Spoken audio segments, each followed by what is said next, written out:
I'm loving Assetto Corsa EVO, but so many people are refunding the game and saying critical features are missing. Look, it's clear from the comments that a lot of hard-working people who just aren't reading the gaming news every day are now very disappointed as heavily hyped features did not arrive on day one. But hold on. Don't fall into the refund trap. There are some amazing things about this game which could make Assetto Corsa EVO your favourite racing game at the moment. So let me clearly explain how you can have fun at Assetto Corsa EVO and very honestly let you know what's not included currently so you won't be misled. Now the first thing is the handling, and no matter what you thought Assetto Corsa EVO was going to be in early access launch, handling was going to be a critical part of it. And I think the handling in Assetto Corsa EVO is really good. I really enjoy the handling. To be a little bit more specific, I love the trail braking. I love how you can manipulate the car using the brake and tease the car into the apex. It's so incredibly satisfying. You don't get this in every game. You don't get it in Gran Turismo 7, for example. I said that at launch. And that means for me, the game has a lot of replayability, and the core, the handling driving experience has to be good. If I had issues about the handling, this video would be very different because I'm saying, hang on a second, this is one of the key promises of Assetto Corsa EVO. It's going to have a revolutionary new handling model, but I think they have actually delivered. Now we know from the comments there were a number of people who thought EVO was going to launch with free roam, with the open map. Assetto Corsa themselves were quite careful not to say this, but there was marketing and hype around it, and I completely understand people would have watched and not understood that. However, when this handling comes to free roam, if it comes, because early access is not a guarantee, but hopefully if it comes, I think it is going to be revolutionary. Turning next to graphics, this is a controversial one. I think the graphics in Assetto Corsa EVO, and I'm going to put the footage here on screen so you can use your own eyes and let me know what you think. I think it's incredible, especially somewhere like Laguna Seca with the bright sun. I think these graphics are just so good. I'm running on a 4090. The lighting feels very realistic. Some people have said it's quite soft, but for me, this is way better than the Assetto Corsa Competizione. Way better.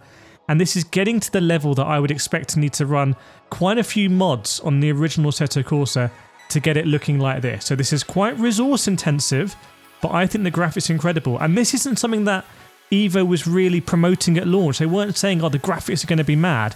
If you take a close look at their marketing materials, they do use photorealistic quite a lot, but I think that's justified. Now, something that's less justified is there is lots of reports of VR not working well in Assetto Corsa EVO, and that is something they did kind of promise in the day one early access build. So there'll be a video coming deep diving into VR with me on the RTX 4090. Now, something else I want to mention that I don't think a lot of people are talking about is I'm very impressed by the atmosphere of Assetto Corsa EVO. And by the way, I'm going to be completely honest about this. I don't have an affiliate link to buy the game. I'm not going to make money whether you buy the game or not. I just want you to be happy with your decision, whether you buy it or not. Because to me, £30 is a lot of money. You know, when I was growing up, I didn't really have... A racing game would last me about 3 years, if I'm honest. And it's only doing the content creation that last year I paid $100 Test Run Unlimited. I bought Le Mans Ultimate. I'm struggled through that at launch, and I bought EVO now as well. So for me, I can buy these games and make videos, but I feel £30 is a lot of money, so I want you to be happy in the decision. But if you do decide to buy it, I really think you're going to enjoy doing these atmospheric races. You can see here in Bathurst, in the Hondas, going up the mountain, and you can do some pretty crazy like multi-class fun things, and you can have the dynamic weather as well in terms of accelerated time of day. You can also see that the puddles get worse as the race progresses, which is really interesting. So atmosphere is important. Let's get on to cars. Now I want to say I made a mistake in my video yesterday. The reason I made that mistake is that when I bought the game, only 5 cars here were available. Kunos then had to patch the game. I had to re-download a patch and it had to repackage the whole game, and then it came with 20 cars, which I miscounted as 16 here. But that's the main thing, is that actually this is online only progression, it seems, in the cars. If you're not online, and that's because the servers are not working, see on the right it says offline, then you're not going to be able to access all your cars. But I'm not trying to be negative about that, although I do think they should have been more transparent about saying the game requires an internet connection for progression. But the car list, having played Assetto Corsa EVO, I really like it. You can see here all of the cars. I think it's a great spread of cars We have the GT type cars. Yes, it's not a GT3 simulator. We don't have 10 GT3s. You've got ACC still for that. But we've got a spread of sort of front-wheel drive, entry-level cars to rear-wheel drive, mid-road cars, all the way up to GT Beast. And I think it's a really good balance there. You can see here, driving this entry-level car, the way Assetto Corsa EVO works, the same as Assetto Corsa, it's still fun driving those cars. And when you progress up to the cars with a bit more power, it's like, oh, hang on, I might actually want to go back to a slower car to really master an element of my driving before I go to the next car. That's completely not how a lot of games work now. Like, you know, Forza Horizon is basically going to be a competitor to EVO. It just throws cars at you. Maybe Gran Turismo is the same as well. The track selection as well, I think is good.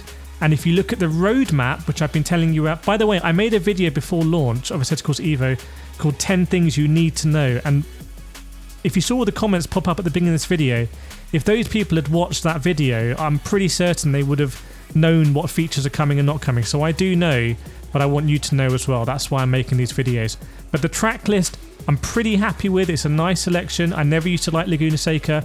Ironically, it's like the Brands Hatch of West Coast. I have been here in real life, and it does look very realistic, by the way. This Laguna Seca looks different to the Laguna Seca in iRacing, which feels like quite an old scan, and Gran Turismo as well.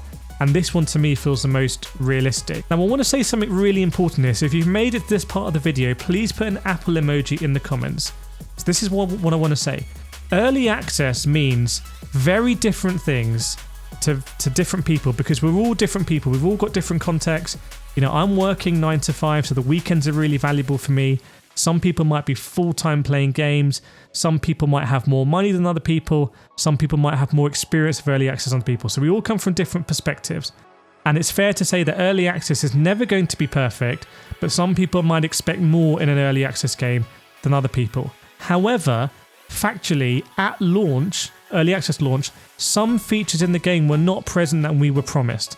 And that would be the driving academy and the licenses as well. And that's because the game has this online requirement that I was not aware of. And I've been following this game heavily, flew to Germany, I've been speaking with Kunos, sending them questions, and I was not aware of that. So, you know, it's not fair to say that, oh, it's just because it's early access, it can get away with not having anything. That was something that I feel like we were promised and maybe entitled to. However, you know, it is early access. I'm going to cut it some slack. But it is also like quite an expensive game. Like, it's not come in at $10 or $15. It's come in at essentially what, in my head, is almost like a full price game on PC, but maybe I'm old fashioned. I do want to talk about customization. I do like where they're going with this. I really like messing around in these areas with the light. I wish they can implement a better photo mode, and this is going to be a massive rivals to Scapes. I love what they're doing here, that you can just change all the stuff on the fly. Gran Turismo 7 would hate this because for Kaz it has to be all like picture perfect with like where the stars are in the sky, but Evo don't care. And I can see when they add cars, I'm going to take them to this area. I'm going to like enjoy, you know, taking photos of them, potentially doing liveries and stuff like that. So I really do enjoy the customization, and that goes towards the customization in buttons as well. Like, you can pretty much map any button onto your wheel. So I've got a lot of content coming up on Evo, how to set up your wheels correctly, because I've seen a lot of issues with that. We're going to do VR as well, so keep your suggestions coming in the comments. But yes, I do know Assetto Corsa EVO is an early access game. I've been reporting on it for months and months and months and months, but not everyone knows. And I want to do what I can to just make sure you make the most informed decisions. That's what I'm here to do. So if you like the sound of that, please subscribe, and I'll see you next time.